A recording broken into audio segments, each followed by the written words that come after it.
നമസ്കാരം, ഭാരത് ലൈവിലേക്ക് സ്വാഗതം. നമസ്കാരം. പ്രശാന്ത്, ഈ വർഗീയ വോട്ടുകൾ വേണ്ട എന്ന് ഇടതു വലതു മുന്നണികൾ തെരഞ്ഞെടുപ്പിൻ്റെ ആദ്യഘട്ടത്തിൽ പറയും. പക്ഷേ തെരഞ്ഞെടുപ്പ് ഏതാണ്ട് ഒരു അവസാന ഘട്ടം, സെക്കൻഡ് പ്രചരണ രംഗത്ത് സെക്കൻഡ് ഹാഫിലേക്ക് വരികയാണ്. അപ്പോൾ സെക്കൻഡ് ഹാഫിലേക്ക് എത്തുമ്പോൾ ഇപ്പോൾ SDP-യുടെ വോട്ടുകൾക്ക് വേണ്ടി രണ്ട് കൂട്ടരും തമ്മിത്തല്ലാണ്. മഞ്ചേശ്വരത്ത് നമ്മൾ കണ്ടതാണ്. മഞ്ചേശ്വരത്ത് SDP-യുടെ മതേതര വോട്ടുകൾ വേണം എന്ന ആവശ്യമാണ് മുന്നോട്ട് വെച്ചത്. ഇപ്പം നിയമത്തും അത് ആവർത്തിക്കുന്നു. എന്താണ് ഇതുമായി ബന്ധപ്പെട്ട് പറയാനുള്ളത്? അതായത് ഇതിനകത്ത് വളരെ കൃത്യമാണ്. നമ്മുടെ ഈ രണ്ട് മുന്നണികളും LDF-ഉം UDF-ഉം വാസ്തവത്തിൽ കേരളത്തിൽ BJP-യെ വളർത്തുന്നതിൽ ഇവർക്ക് വലിയ പങ്കുണ്ട്. BJP ഒരു രാഷ്ട്രീയ പാർട്ടി എന്നുള്ള നിലയ്ക്ക് സ്വാഭാവികമായ വളർച്ച കൈവരിക്കുന്ന ഒരു പാർട്ടിയാണ്. ജൈവികമായ വളർച്ചയുണ്ട്. ജൈവികമായ വളർച്ച BJP-ക്കുണ്ട്. അത് BJP-യുടെ ഇപ്പം ഏകാത്മ മാനവവാദം വായിച്ചിട്ടൊന്നുമല്ല ആൾക്കാർ BJP-യിൽ ചേരുന്നത്. നരേന്ദ്രമോദിയെയും കഴിഞ്ഞ 12 വർഷത്തെ ഭരണത്തെയും കേരളത്തിലെ BJP-യുടെ പ്രവർത്തനത്തെയും RSS പശ്ചാത്തലത്തെയും എല്ലാം വിലയിരുത്തിയാണ് നിഷ്പക്ഷരായ ആൾക്കാർ ഒരു BJP ചായ്വ് പ്രകടിപ്പിക്കുന്നത്, BJP-ക്ക് വോട്ട് ചെയ്യുന്നത്, കുറച്ചുകൂടെ ഒരു പടി കടന്ന് പറഞ്ഞാൽ BJP-യിൽ അംഗത്വം എടുക്കുന്നത്. പക്ഷേ ഇങ്ങനെ ആൾക്കാർ BJP-യിലേക്ക് വരുമ്പോൾ BJP-ക്ക് വോട്ട് ചെയ്യുന്നവർ വർഗീയവാദികളും, വളരെ കൃത്യമായിട്ട് പറഞ്ഞാൽ ഹിന്ദുക്കൾ വർഗീയവാദികളും, അതേസമയം ഇടത് വലത് മുന്നണികൾക്ക് വോട്ട് ചെയ്യുന്ന ഹിന്ദുക്കൾ, മുസ്ലിങ്ങൾ, ക്രിസ്ത്യാനികൾ, ഇനി മതമില്ലാത്തവർ, മതമുള്ളവർ, എന്തുമാകട്ടെ, അവരെല്ലാവരും മതേതര ജനാധിപത്യ വിശ്വാസികളും. ഇങ്ങനൊരു നറേറ്റീവാണ് ഈ രണ്ട് മുന്നണികളും ഇവിടെ സൃഷ്ടിച്ചിരിക്കുന്നത്. ഈ നറേറ്റീവിൻ്റെ ചുവട് പിടിച്ചാണ് രണ്ടുപേരും അവരുടെ തന്ത്രങ്ങൾ ആവിഷ്കരിക്കുന്നത്, തെരഞ്ഞെടുപ്പ് തന്ത്രങ്ങൾ ആവിഷ്കരിച്ചു കൊണ്ടിരിക്കുന്നത്. അവർ ഇപ്പോൾ ഈ പറയുന്നത് പോലെ ഹിന്ദുക്കൾ, മുസ്ലിങ്ങൾ, ക്രിസ്ത്യാനികൾ, 3 മതവിഭാഗത്തിനെ എടുക്കാം. ഇതിൽ ഏത് എക്സ്ട്രീം ലെവലിൽ പോകുന്ന ആൾക്കാരും, ഇപ്പോൾ നമ്മൾ SDP-യെ മാത്രം എടുക്കണ്ട, വളരെ എക്സ്ട്രീം ലെവലിൽ പോകുന്ന ക്രിസ്ത്യാനികളുണ്ട്, ഹിന്ദുക്കളുണ്ട്. അങ്ങനെയുള്ള ആൾക്കാരുടെ വോട്ട് പരമാവധി തങ്ങളുടെ പെട്ടിയിലേക്ക് കൊണ്ടുവരാൻ ഈ രണ്ട് മുന്നണികളും കിണഞ്ഞു പരിശ്രമിക്കുന്നുണ്ട്. അത് നമുക്ക് മഞ്ചേശ്വരത്ത് നമ്മൾ കണ്ടതാണ്. ഇപ്പോഴിതാ നേമത്ത് അതിൻ്റെ മറ്റൊരാവർത്തനം നമ്മൾ കാണുന്നു.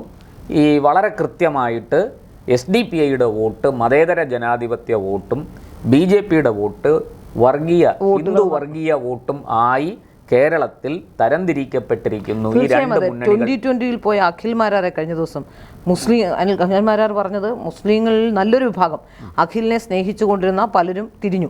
അത് മാത്രമല്ല, നമ്മൾ കണ്ടാണ് ബിഗ് ബോസ് കണ്ടസ്റ്റൻസ് ഒക്കെ ഈ അഖിൽ മാരാർ എന്ന് 2020-ൽ അംഗത്വം എടുത്ത് സ്ഥാനാർത്ഥിയാകാൻ തീരുമാനിച്ചോ അന്ന് മുതൽ അഖിലിൻ്റെ പേര് അഖിൽ കോട്ടാത്തല എന്നാണ് അവർ വിളിക്കുന്നത്.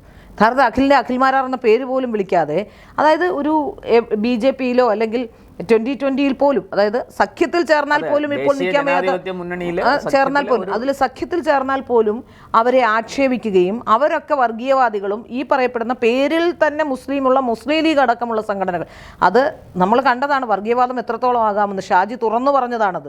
എന്നിട്ട് പോലും അവർ മതേതരരാണെന്ന് പറഞ്ഞു വെക്കുമ്പോൾ കേരളത്തിലെ ജനങ്ങൾ പൊളിറ്റിക്കലി ഭയങ്കര ബുദ്ധിയുള്ളവരാണെന്നും നമ്മൾ രാഷ്ട്രീയ സാക്ഷരതയുള്ളവരാണെന്നൊക്കെ അവകാശപ്പെടുമ്പോൾ എന്തുകൊണ്ടാണ് ഇത് ഇവർക്ക് മനസ്സിലാകാതെ പോകുന്നത്? അല്ലെങ്കിൽ എന്തുകൊണ്ടാണ് ജനങ്ങൾ അതിനെ കാര്യമായി എടുക്കാത്തത്? ഒന്ന്, കേരളത്തിലെ ജനങ്ങൾ വളരെ പ്രബുദ്ധരാണ്, രാഷ്ട്രീയ സാക്ഷരത ഉള്ളവരാണ് എന്നൊക്കെയുള്ളത് ഒരു തെറ്റിദ്ധാരണ. എനിക്ക് അഭിപ്രായമില്ല. അത് സത്യത്തിൽ അതൊക്കെ മുമ്പ് അങ്ങനെ ഉണ്ടായിരുന്നു, ഇല്ലെന്ന് ഞാൻ പറയുന്നില്ല. പക്ഷെ ആ രാഷ്ട്രീയമൊക്കെ പോയി, ലോക രാഷ്ട്രീയ ക്രമം തന്നെ മാറി. അതിനൊപ്പിച്ച് ഭാരതത്തിലെയും വിശിഷ്യ കേരളത്തിലെയും രാഷ്ട്രീയ ചിന്താധാരകളിൽ വലിയ മാറ്റങ്ങൾ. നമ്മളിപ്പോൾ ഈ നോർത്ത് ഇന്ത്യയിലൊക്കെ വിദ്യാഭ്യാസം ഇല്ലാത്തവരെന്ന് പറയുമ്പോഴും ഭരണത്തിൻ്റെ അനുരണനങ്ങൾ, ഏതെങ്കിലും ഒരു സർക്കാർ ഇപ്പോൾ കോമൺവെൽത്ത് അഴിമതി, 2G സ്പെക്ട്രം അഴിമതി വരുമ്പോൾ, അല്ലെങ്കിൽ ആ സമയം വരുമ്പോൾ തിരിച്ച് വോട്ട് ചെയ്യുന്ന ജനങ്ങളെ നമ്മൾ കാണുന്നതാണ്. ഏറ്റവും കൃത്യമായി അവർ രാഷ്ട്രീയം പഠിച്ച് വിലയിരുത്തി ചെയ്യുന്ന പോലെയാണ് ചെയ്യുന്നത്. പക്ഷേ എന്തുകൊണ്ടാണ് അത് ഞാൻ ചോദിക്കുന്നത്? വിദ്യാഭ്യാസപരമായി ഏറെ മുന്നിലുണ്ടെന്ന് പറയുമ്പോഴും ഇതൊന്നും മനസ്സിലാക്കാതെ ഇവർ പറയുന്നത്, ഇപ്പോൾ അടിയന്തരാവസ്ഥ കാലത്ത് നമ്മൾ കണ്ടതാണ്, കേരളം മാത്രം തിരിച്ചു വിധി, അത് നമ്മൾ കണ്ടതാണ്. അപ്പോൾ പിന്നെ എങ്ങനെയാണ് നമ്മൾ ഈ രാഷ്ട്രീയ സാക്ഷരത അവകാശപ്പെടുന്നത്? അടിയന്തരാവസ്ഥ കഴിഞ്ഞപ്പോൾ നിരക്ഷര കുക്ഷികളായ ഉത്തരേന്ത്യൻ ജനത, കേരളം ഒഴികെയുള്ള തമിഴ്നാട് പോലും, ഈ ദക്ഷിണ ഭാരതം എപ്പോഴും കോൺഗ്രസിന് അനുകൂലമാണ് എന്നൊക്കെ നമ്മൾ പറയാറുണ്ട്. പക്ഷെ അങ്ങനെ നോക്കുമ്പോൾ തമിഴ്നാടും കർണാടകവും പോലും കോൺഗ്രസിനെ കൈവിട്ട കാഴ്ചയാണ്. പക്ഷെ പ്രബുദ്ധ കേരളം, കോൺഗ്രസിന് സർവ്വ പിന്തുണയും കൊടുത്ത് ഏറ്റവും വലിയ ഭൂരിപക്ഷം കൊടുത്ത് കോൺഗ്രസ് നയിക്കുന്ന മുന്നണിയെ അധികാരത്തിലെത്തിച്ചവരാണ്. അത് നമ്മൾ മനസ്സിലാക്കേണ്ടത് ഈ ഉത്തരേന്ത്യൻ ജനത അവരിൽ ഭരണവിരുദ്ധ വികാരമുണ്ടായാൽ അവരതിനോട് കൃത്യമായിട്ട് രാഷ്ട്രീയമായി പ്രതികരിക്കും. കാരണം രാഷ്ട്രീയമായി പ്രതികരിക്കുന്നത് കൊണ്ടാണ് ആ ഭരണപക്ഷത്തിരിക്കുന്നവരെ താഴെ ഇറക്കിയിട്ട് പ്രതിപക്ഷത്തിരിക്കുന്നവരെ അധികാരത്തിൽ കയറ്റുന്നത്. അന്ന് പ്രതിപക്ഷത്ത് കുറെ പാർട്ടികളുണ്ടായിരുന്നു. ആ പാർട്ടികളെല്ലാം കൂടെ ഒരുമിച്ചപ്പോൾ ജനം പ്രതിപക്ഷത്തിന് വോട്ട് കൊടുത്തു. ഇന്ദിര തോറ്റു തൊപ്പിയിട്ടു, സഞ്ജയ് തോറ്റു, പ്രധാനപ്പെട്ട ഇന്ദിരയുടെ പക്ഷത്തുള്ള നേതാക്കളെല്ലാം തോറ്റു. പക്ഷേ കേരളത്തിലോ? അതാണ് ഞാൻ പറയുന്നത്. ഇതിന് നേരെ തിരിച്ച് കേരളത്തിൽ ഇന്ദിര അനുകൂലികൾ എല്ലാവരും ജയിച്ചു. വളരെ കൃത്യമായിട്ട് ഈ പറയുന്ന രാഷ്ട്രീയ പ്രബുദ്ധത കേരളത്തിനില്ല വ്യക്തമാണ്. ഒന്ന്. രണ്ടാമത്തെ കാര്യം, ഇന്ന് ലോകത്ത് ഏതെങ്കിലും ഒരു ജനവിഭാഗം വളരെ വേഗത്തിൽ വർഗീയമായി വേർതിരിക്കപ്പെടുന്നുണ്ടെങ്കിൽ അത് കേരളത്തിലാണോ എന്ന് നമ്മൾ സംശയിക്കേണ്ടിയിരിക്കുന്നു. വളരെ ആഴത്തിൽ ഈ ഒരു വർഗീയ വിഭജനം, ഒരു കമ്മ്യൂണൽ ഡിവിഷൻ കേരളത്തിൽ ഉണ്ട് എന്നുള്ളത് സത്യമാണ്. അതിനെ ആരൊക്കെയോ പ്രോത്സാഹിപ്പിക്കുന്നു. അതിന് ഈ ഇടത് വലത് മുന്നണികൾ പറയാൻ പറ്റില്ല. ഏറ്റവും കൂടുതൽ കാലം ഭരിച്ച ഇടത് വലത് മുന്നണി, രണ്ട് മുന്നണികളും. അതാണ് ഏറ്റവും പ്രധാനപ്പെട്ട. ഇടതു മുന്നണി പറയുന്നത് ഇവിടെ മതം ഇല്ലാതാക്കി അവരാണ് ഇവിടുത്തെ മുഴുവൻ എല്ലാത്തിൻ്റെയും അധികാരികൾ. അതായത് വിദ്യാഭ്യാസം, പിന്നെ ആരോഗ്യം, എല്ലാം ഇടതുപക്ഷത്തിന്റെ അക്കൗണ്ടിലാണ് ഇരിക്കുന്നത്. അതുകൊണ്ടാണല്ലോ മുഖ്യമന്ത്രി അമേരിക്കയെ ചികിത്സിക്കാൻ. അതെ അതെ അതെ. ഇവിടുത്തെ മെഡിക്കൽ കോളേജിൽ അദ്ദേഹം ഒരിക്കലും ചികിത്സിച്ചിട്ടില്ല. മെഡിക്കൽ കോളേജിലും പോകില്ല, മറ്റൊരു ആശുപത്രി. ഡോക്ടർമാരൊന്നും അദ്ദേഹത്തിനെ ചികിത്സിക്കാൻ പര്യാപ്തരല്ല. അതിരിക്കട്ടെ. അതുകൊണ്ട് കേരളത്തിന്റെ ആരോഗ്യ മേഖലയുടെ വളർച്ചയും പുഷ്ടിയെയും കുറിച്ചൊക്കെ നമുക്ക് അരിയാഹാരം കഴിക്കുന്നവർക്ക് മനസ്സിലാകും. ഇവിടെ ഇതിനകത്ത് രണ്ട് തലങ്ങളുണ്ട്. ഒന്ന്, നമ്മൾ കാണുന്ന രാഷ്ട്രീയ പാർട്ടികൾ ചെലുത്തുന്ന ഒരു സ്വാധീനം, മതപരമായ ഡിവിഷൻ ഉണ്ടാക്കി ആൾക്കാരെ എപ്പോഴും അപ്പുറത്തൊരു ഫിയർ സൈക്കോളജി ക്രിയേറ്റ് ചെയ്യുന്നു. അതായത് RSS, BJP, സംഘപരിവാർ, കാവ്യവൽക്കരണം, തൃശൂലം, ഭ്രൂണം, ഇങ്ങനെയൊക്കെ രാമജന്മഭൂമി. അല്ല, അത് കഴിഞ്ഞ 20 വർഷത്തിനിടയ്ക്ക് അവർ ചെയ്യാവുന്നതെല്ലാം അവർ ചെയ്തു. ഇനി ആ നരേറ്റീവ് ഉപയോഗിക്കാൻ പറ്റത്തില്ല. അതിന്റെ എന്താ പറയാ, ഊർജം തീർന്നു. ഈ നമ്മൾ റോക്കറ്റ് അയക്കുമ്പോൾ ഇന്ധനം തീർന്നു എന്ന് പറയുന്ന പോലെ അതിൻ്റെ കാലാവധി കഴിഞ്ഞു. ഇനി അതുകൊണ്ട് പ്രയോജനമില്ല. അതിന് ഒരു ഇമ്പാക്റ്റും ഉണ്ടാക്കാൻ പറ്റില്ല. അതുകൊണ്ടാണ് അതിപ്പോൾ കേൾക്കാത്തത്.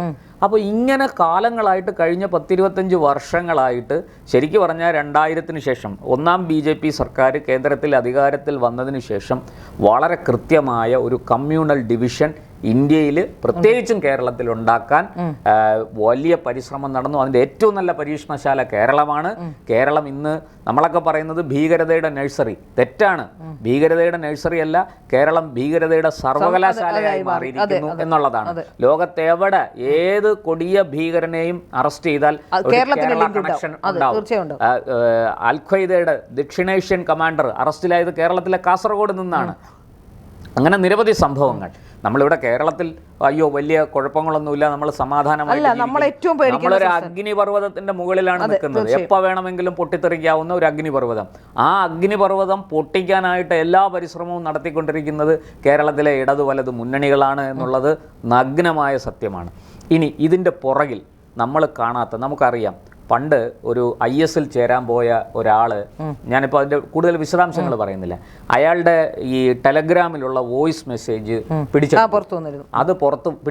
പുറത്തു വന്നപ്പോൾ അതിനകത്ത് പറയുന്നത്, നിങ്ങൾ പിന്നെ ഒരു ഉത്സവം നടക്കുന്നിടത്തേക്ക് എന്തുകൊണ്ട് സ്ഫോടക വസ്തുക്കൾ നിറച്ചൊരു ട്രക്ക് ഓടിച്ചു കയറ്റുന്നില്ല? പറഞ്ഞത് തൃശ്ശൂർ പൂരത്തെ കുറിച്ചാണ്. തൃശ്ശൂർ പൂരം പോലൊരു ഇത് നടക്കുമ്പോൾ അപ്പോൾ അത്രയും വലിയ അട്രോസിറ്റീസ് അവിടെ നടക്കും. അത്രയും വലിയ ദുരന്തത്തിൽ അത് കലാശിക്കും. കാരണം ഇത്രയും ആനകളുണ്ട്, ഇത്രയും ജനക്കൂട്ടം അവിടെ ഉണ്ട്. നോക്കൂ, അവിടെ വരുന്നതിൽ ഹിന്ദു ഉണ്ട്, മുസ്ലിം ഉണ്ട്, ക്രിസ്ത്യാനിയുണ്ട്, മതമുള്ളവനുണ്ട്, മതമില്ലാത്തവനുണ്ട്, ആണുണ്ട്, പെണ്ണുണ്ട്, എല്ലാവരും ഉണ്ട്. അപ്പോൾ അവിടെ ആ ഒരു ജനക്കൂട്ടത്തിന് നേർക്ക് ആണ് ഇത് ചെയ്യാൻ ഉദ്ഘോഷിക്കുന്നത്, പ്രേരിപ്പിക്കുന്നത്. അപ്പോൾ ഇത് ഇങ്ങനെ ഒരു കൂട്ടം ആൾക്കാർ പുറകിലിരുന്ന് സോഷ്യൽ മീഡിയ വഴി വലിയ വിഷം. മാത്രമല്ല മാധ്യമപ്രവർത്തകരിൽ പോലും ഉണ്ടെന്നുള്ളതാണ്. എനിക്കറിയാവുന്ന ഒരു മാധ്യമപ്രവർത്തകൻ, സിറാജിൽ ജോലി ചെയ്തിരുന്ന ഒരു മാധ്യമപ്രവർത്തകൻ IS-ൽ പോയി പൊട്ടിത്തെറിച്ചിട്ടുണ്ട്. കേരളത്തിൽ എത്ര പേർക്ക് അത് അറിയാമെന്ന് എനിക്കറിയില്ല. പാലക്കാട് ഉണ്ടായിരുന്ന ആളാണ് അബൂ താഹിർ, പേര് പറയുന്ന അബൂ താഹിർ. രണ്ടാമത് വേറൊരാളെ പിടിച്ചിട്ടുണ്ട്. പക്ഷെ അയാൾക്ക് വേണ്ടി കേരളത്തിലെ പത്രപ്രവർത്തക യൂണിയൻ വരെ കേസ് നടത്തി എന്നുള്ളതാണ്. അപ്പോൾ നമ്മൾ അറിഞ്ഞാൽ, പേര് പറഞ്ഞാൽ ഞെട്ടിപ്പോകുന്ന പല ആൾക്കാരും ഇത്തരം ബന്ധങ്ങളുള്ളവരുണ്ട്, സപ്പോർട്ടീവ് ബന്ധങ്ങളുള്ളവർ. പ്രോത്സാഹനം കൊടുത്ത് എല്ലാ പിന്തുണയും കൊടുത്തു നിന്നതാണ്. ഞാൻ പറഞ്ഞു വരുന്നത്, ഇത് കേരളത്തിൽ ഇപ്പൊ തന്നെ നമ്മൾ നോക്കൂ, മീഡിയ 1 ചാനല് ഈ അടുപ്പ് കൂട്ടി ചർച്ച, നമ്മൾ അഡ്വക്കേറ്റ് ജയശങ്കറിനെ പോലെയുള്ള ആൾക്കാരുമായി. ഈ ജയശങ്കർ ഒരു മാധ്യമ നിരീക്ഷകനാണ്, മുതിർന്ന മാധ്യമ പ്രവർത്തകനാണ്, രാഷ്ട്രീയ നിരീക്ഷകനാണ്, എല്ലാ കാര്യങ്ങളെയും അതിസൂക്ഷ്മമായി വിശകലനം ചെയ്യുന്ന ആളാണ്. ആ അഡ്വക്കേറ്റ് ജയശങ്കർ പക്ഷപാതിത്വം ഇല്ലാത്ത ഒരാളാണ്. അദ്ദേഹം ഒരു പക്ഷത്തിൻ്റെയും വക്താവല്ല, എന്നാൽ നിശിതമായി വിമർശിക്കേണ്ടവരെ വിമർശിക്കുകയും ചെയ്യും. അദ്ദേഹം പോലും പറയുന്നുണ്ട്, മീഡിയ 1ന്റെ ചർച്ച എല്ലാ സീമകളും ലംഘിച്ച് കേരളത്തിൽ വലിയ വിഷം. അത് പക്ഷേ മീഡിയ 1 ഇപ്പൊ ചർച്ച നടത്തുന്നതുകൊണ്ട് നമ്മൾ അറിയുന്നു എന്നുള്ളതേ ഉള്ളൂ. മാധ്യമ പത്രം ആദ്യകാലത്ത് ചെയ്തിരുന്നത് ഇത് തന്നെയാണ്. അതായത് ഇവർ പറഞ്ഞുകൊണ്ടിരുന്നത് വലിയ ഇട്ട് അകത്ത്, അതായത് അവരുടെ എഡിറ്റോറിയൽ വായിച്ചാൽ മാത്രമേ അവരുടെ ഒരു തീവ്രവാദ മുഖം നമുക്ക് മനസ്സിലായി. എഡിറ്റോറിയൽ നിർഭാഗ്യവശാൽ വായിക്കുന്നവരല്ലാതെ വളരെ കുറച്ച് ബുദ്ധിയുള്ളവരും അങ്ങനത്തെ ആൾക്കാർ മാത്രമേ എഡിറ്റോറിയൽ വായിക്കൂ. അവർ ഈ ഒപ്പീനിയൻ മേക്കേഴ്സാണ് ഈ വായിക്കുന്നവർ. അവരുടെ ഒപ്പീനിയൻ ഇങ്ങനെ പറഞ്ഞും കേട്ടുമാണ് മറ്റുള്ളവർ പഠിക്കുന്നത്. അപ്പോൾ തീർച്ചയായിട്ടും പണ്ടും മാധ്യമം ചെയ്തിരുന്ന ഇതാണ്, അത് വലുതായിട്ട് അറിഞ്ഞിരുന്നില്ല എന്നുള്ളതാണ്. ഇപ്പോൾ മാധ്യമം ഈ ചാനലായതുകൊണ്ട് പെട്ടെന്ന് ഇത് പറഞ്ഞു കേൾക്കുന്നതുകൊണ്ട് നമ്മൾ ജനങ്ങളിലേക്ക് എത്തുന്നു. സോഷ്യൽ മീഡിയയുടെ വലിയ ഒരു പങ്കതിന് സ്വാധീനം, ആ സോഷ്യൽ മീഡിയ ഉള്ളത് കൊണ്ടാണ് യഥാർത്ഥത്തിൽ ഇപ്പോൾ പല കാര്യങ്ങളും പുറത്തു വരുന്നത്. മാത്രമല്ല ഈ നറേറ്റീവുകളെ പൊളിച്ചെടുക്കാൻ സോഷ്യൽ മീഡിയ നന്നായി പണിപ്പെടുന്നുണ്ട്. സോഷ്യൽ മീഡിയയിൽ നന്നായി ആൾക്കാർ ഈ നറേറ്റീവുകളെ പൊളിച്ചെടുക്കുകയും ചെയ്യുന്നുണ്ട്. ശ്രീല പറഞ്ഞത് ശരിയാണ്. നമ്മൾ ആ കേരളത്തിനെ ചിന്തിക്കുമ്പോൾ മലബാറും തിരുക്കൊച്ചിയും രണ്ടായിട്ട് നോക്കുമ്പോൾ ഈ പറഞ്ഞ ജമാഅത്ത് ഇസ്ലാം, SDP അല്ലെങ്കിൽ പോപ്പുലർ ഫ്രണ്ട്, PDP, ഇതിനൊക്കെ വലിയ സ്വാധീനം തെക്കൻ കേരളത്തിലും കൊച്ചിയിലുമാണ്. അതേസമയം മലബാറിൽ ഇവർക്ക് SDPIക്ക് സ്വാധീനമൊക്കെ ഉണ്ടെങ്കിലും മുസ്ലിം ലീഗിന്റെ ഒരു ശക്തമായ ഒരു പ്രവർത്തനവും അതിന്റെ ഒരു നിലനിൽപ്പും അതിന്റെ ഒരു രാഷ്ട്രീയ പരിപാടികളും കാരണം ഇവർക്ക് അങ്ങനെ അങ്ങ്, അതാണ് ഞാൻ പറഞ്ഞു വന്നത്. അതായത് SDPIക്ക് ജമാഅത്ത് ഇസ്ലാമിക്കും ഒക്കെ ശക്തി കൂടിയപ്പോൾ ലീഗിന് അവർക്ക് വഴങ്ങേണ്ടി വരുന്നു. മുസ്ലിം ലീഗ് മുന്നോട്ട് വെച്ചിരുന്ന ഒരു പഴയകാല രാഷ്ട്രീയമുണ്ട്, ഒരു സൗഹൃദത്തിന്റെ, ഈ പറഞ്ഞ പോലെ കുറേയൊക്കെ ജനാധിപത്യവും ഒക്കെ ഉണ്ടായിരുന്ന. അവരിപ്പോ പൊതുചടങ്ങിൽ ഞങ്ങൾ വിളക്ക് കൊളുത്തില്ല, അത് ഹറാമാണെന്ന് പറഞ്ഞ് മാറി നിന്നാൽ പോലും ഒരു മതേതരത്വം അല്ലെങ്കിൽ മതനിരപേക്ഷത, എല്ലാവരുമായിട്ട് ഒത്തുപോകാനുള്ള മനസ്സ്, അതിപ്പോൾ അങ്ങനെയൊക്കെ ഉണ്ടായിരുന്നു. അതിന് മാറ്റം വന്നത് മാറാട് കലാപം തൊട്ടാണ്. മാറാട് കലാപത്തിൽ അത് വളരെ ആസൂത്രിതമായിട്ട്, അതായത് ലീഗിനെ കൃത്യമായിട്ട് പച്ച ഉടിപ്പിച്ചു. ലീഗ് ശരിയാണ്, മുസ്ലിം ഉന്നമനത്തിന് വേണ്ടി രൂപീകരിക്കപ്പെട്ട പാർട്ടിയാണ്, അതൊക്കെ നമ്മൾ അംഗീകരിക്കുന്നു. പക്ഷെ ഞാൻ ഈ പറഞ്ഞതുപോലെ ലീഗ് ആ കാലങ്ങൾ, അതായത് ഒരു 90കളിലൊക്കെ ലീഗ് കേരളത്തിൻ്റെ പൊതുസമൂഹമായിട്ട് ഒത്തുപോകാൻ പരിശ്രമിച്ചിരുന്നു, അതൊരു സത്യമാണ്. അന്ന് ലീഗിൻ്റെ ഏറ്റവും വലിയ ശത്രു CPM ആണ്. CPMനെ നേരിടാൻ വേണ്ടിയിട്ടാണ് നാദാപുരത്ത് CPM മുസ്ലിം ലീഗ് സംഘർഷം എന്ന് പറയുന്നത് കൃത്യമായിട്ടും തീയ മുസ്ലിം സംഘർഷമാണ്.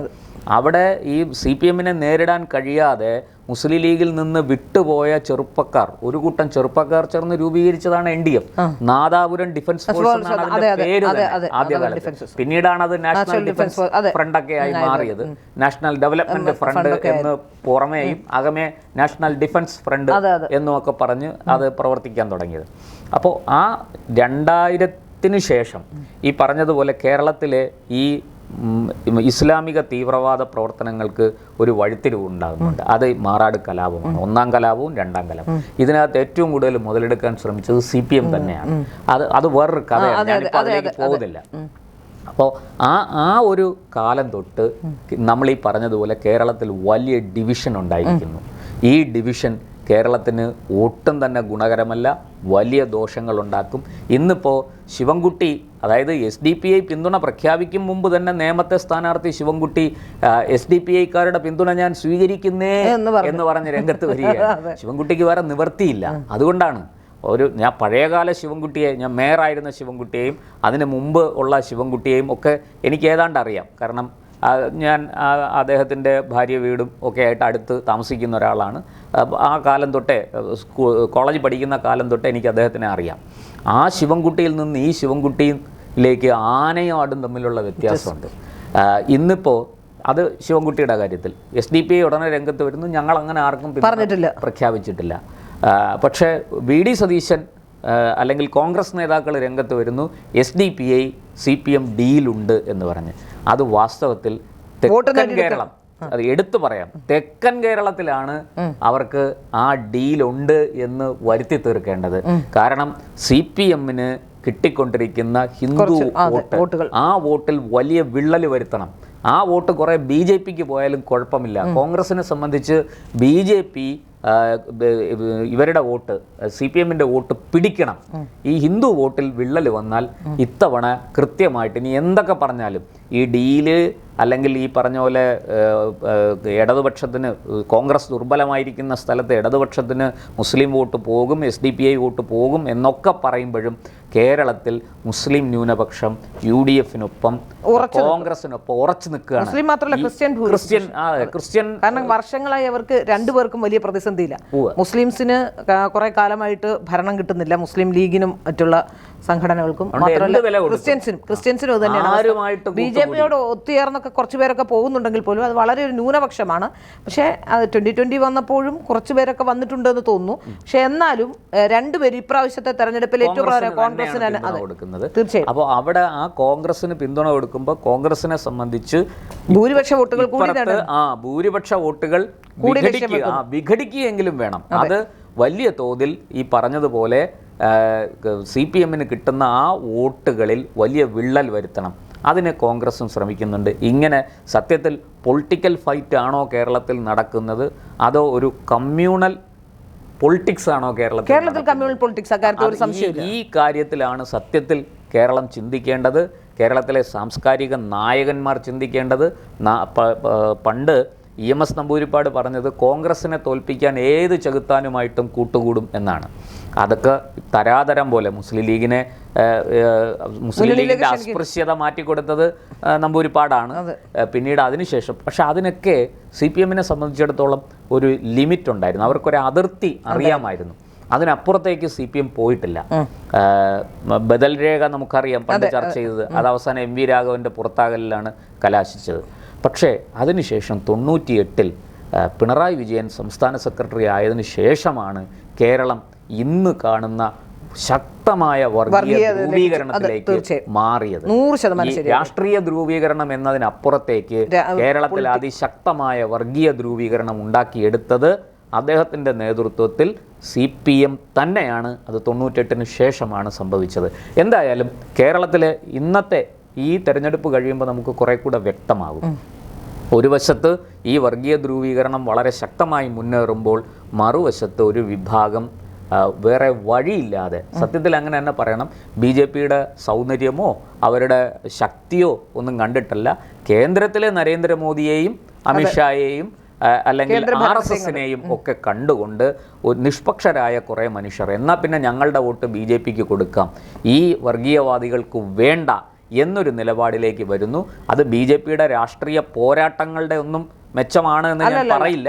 അതിനൊക്കെ അപ്പുറത്ത് നരേന്ദ്രമോദി എന്ന പ്രധാനമന്ത്രി കാഴ്ചവെക്കുന്ന ഒരു സുതാര്യവും സംശുദ്ധവുമായ വികസന രാഷ്ട്രീയവും, പിന്നെ ഈ പറഞ്ഞതുപോലെ നക്സൽ ഭീകരത അവസാനിപ്പിക്കുന്നു, 370 എടുത്തു കളയുന്നു കാശ്മീരിൽ, വിദേശ നയത്തിൽ ഒരു കൃത്യമായ നിലപാട് വരുന്നു. ഒരുപാട് കാര്യങ്ങൾ നമുക്ക് പറയാനുണ്ട്. ദേശീയപാത നിർമ്മാണം അടക്കം വളരെയധികം അടിസ്ഥാന സൗകര്യ വികസനത്തിൽ വലിയ നേട്ടങ്ങൾ രാജ്യത്ത് കഴിഞ്ഞ 10-12 വർഷത്തിനിടയ്ക്ക് സംഭവിച്ചിരിക്കുന്നു.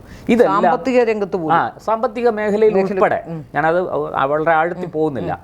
ഇന്നിപ്പോൾ 3-ാം സ്ഥാനത്തേക്ക് കുതിച്ചുകൊണ്ടിരിക്കുകയാണ്. വളർന്നുകൊണ്ടിരിക്കുന്ന ഒരു സമ്പദ് വ്യവസ്ഥ ഇന്ത്യയുടേതാണ്, ഇതിലൊന്നും ഒരു സംശയമില്ല.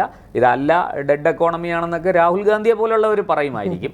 രാഹുൽ ഗാന്ധിയുടെ വാക്കുകൾക്ക് അദ്ദേഹത്തിന്റെ പാർട്ടിയിലുള്ളവർ പോലും വില കൊടുക്കുന്നില്ല എന്നുള്ളത് നമുക്കറിയാം. അതെ, കഴിഞ്ഞ ദിവസം ദൂരദർശൻ്റെ ഒരു കോൺക്ലേവ് ഉണ്ടായിരുന്നു. സത്യത്തിൽ അതിനകത്ത് വന്ന് സംസാരിച്ചതിൽ ഈ ഇടതുപക്ഷത്തിൻ്റെ ആൾക്കാർ വന്ന്, ഞാൻ ആളുടെ പേര് പറയുന്നത് പറയാതിരിക്കാനും നിർവാഹമില്ല, ജോൺ ബ്രിട്ടാസും സമ്പത്ത്, മുൻ MP സമ്പത്തും ഒക്കെയാണ്. എന്താണ് പറയണമെന്ന് അവർക്ക് തന്നെ അറിഞ്ഞൂടാ. പിന്നെ നമുക്ക് അവിടെ ഒരു ചർച്ചയല്ലാത്തതുകൊണ്ട്, ചോദ്യങ്ങൾ ഉന്നയിക്കാൻ പറ്റാത്തതുകൊണ്ട് എനിക്കൊന്നും ചോദിക്കാൻ പറ്റില്ല. അവിടെ ഇരുന്ന് ഒരുപാട് പേർക്ക് ചോദ്യങ്ങളുണ്ടായിരുന്നു, പക്ഷെ ആരും ഒന്നും മിണ്ടിയില്ല. അതേസമയം ഡോക്ടർ ശശി തരൂർ, ഏറ്റവും മനോഹരമായിട്ട് രാഷ്ട്രീയം പറഞ്ഞ ആൾ ഡോക്ടർ ശശി തരൂരാണ്. എനിക്ക് സത്യത്തിൽ അദ്ദേഹം പ്രവർത്തിക്കേണ്ടത് BJP-യിലാണ്, നരേന്ദ്രമോദിക്കൊപ്പമാണ്. എങ്കിൽ നമ്മുടെ രാജ്യത്തിന് വലിയ നേട്ടമുണ്ടാകും, അത് സത്യമാണ്. പക്ഷേ അദ്ദേഹത്തിൻ്റെ രാഷ്ട്രീയം, തീർച്ചയായിട്ടും അദ്ദേഹം കോൺഗ്രസിൽ പ്രവർത്തിക്കുന്നെങ്കിൽ നല്ലത് തന്നെ, ഒരു തെറ്റുമില്ല അതിൽ. അത് കഴിഞ്ഞ് സംസാരിച്ചത് V. മുരളീധരനാണ്. V. മുരളീധരനും വളരെ കൃത്യമായിട്ട് രാഷ്ട്രീയം പറഞ്ഞു. വളരെ എല്ലാവരും ഹിന്ദിയിലാണ് സംസാരിച്ചത്, കാരണം അവരുടെ ദേശീയ പരിപാടിയായിരുന്നു. അപ്പോൾ വി മുരളീധരനും വളരെ കൃത്യമായിട്ട് കേരളത്തിലെ ഇന്നത്തെ രാഷ്ട്രീയ സാഹചര്യം, കേരളം ഇന്ന് അനുഭവിക്കുന്ന പ്രശ്നങ്ങൾ, അതിൽ നിന്നുള്ള പരിഹാരം, കേന്ദ്ര സർക്കാരിന് കേരളത്തിന് വേണ്ടി ചെയ്യാൻ കഴിയുന്ന കാര്യങ്ങൾ, പിന്തുണ, ഇതൊക്കെ മുരളീധരനും നന്നായിട്ട് പറഞ്ഞു. ശശി തരൂരിനോട് ഒരാൾ ചോദിച്ചു, താങ്കൾ ഈ സംസാരിച്ചുകൊണ്ടിരുന്നപ്പം ഒരു ദൂരദർശനിൽ ഒരാളാണ് അഭിമുഖം നടത്തുന്നത്, അപ്പോൾ അവർ ചോദിച്ചു, അല്ല താങ്കൾ ഈ BJP സപ്പോർട്ട് ചെയ്യുന്ന ഈ ഇപ്പോൾ വിദേശ കാര്യ വിഷയത്തിലൊക്കെ താങ്കളുടെ നിലപാട് BJPക്ക്, അദ്ദേഹം പറഞ്ഞു, ഞാൻ BJPക്ക് അനുകൂലമല്ല, ഞാൻ എൻ്റെ രാജ്യത്തെ ഗവൺമെൻറ്റിന് അനുകൂലമാണ്, എൻ്റെ രാജ്യത്തെ വിദേശകാര്യ വകുപ്പിന് അനുകൂലമാണ്, ഞാൻ അതേ ചെയ്യുള്ളൂ എന്നാണ് അദ്ദേഹം മറുപടി പറഞ്ഞത്. എത്ര ഭംഗിയായിട്ടാണ് രാഷ്ട്രീയം അദ്ദേഹം പറഞ്ഞു. നല്ല കയ്യടിയായിരുന്നു അദ്ദേഹത്തിന് കിട്ടിയത്. അപ്പോൾ അതൊന്നും കേരളത്തിന് പക്ഷേ വേണ്ട. കേരളത്തിന് ഇന്നത്തെ ഈ കൃത്യമായ വർഗീയ ധ്രുവീകരണം, വർഗീയ രാഷ്ട്രീയം ആണിന്ന് കേരളത്തിൽ നടമാടുന്നത്. അത് കേരളത്തിൽ ആ ഭൂതത്തെ കുടം തുറന്ന് അഴിച്ചുവിട്ടത്, പുറത്തു വിട്ടത് CPM ആണ്. അതിൻ്റെ മുൻ സംസ്ഥാന സെക്രട്ടറി പിണറായി വിജയൻ, ഇന്നത്തെ മുഖ്യമന്ത്രി, അദ്ദേഹമാണ് അത് ചെയ്തത്. ഒരു സംശയവുമില്ല. കേരളത്തെ ഒരു വലിയ ഭീകരതയെ നേരിടാൻ മുഖാമുഖം നിൽക്കുന്ന അവസ്ഥയിലേക്ക് കേരളത്തെ കൊണ്ടെത്തിച്ചത് CPM-ഉം അതിൻ്റെ നേതാക്കളുമാണ്, വിശിഷ്യ പിണറായി വിജയനാണ്. ഒരു സംശയമില്ല. തീർച്ചയായും.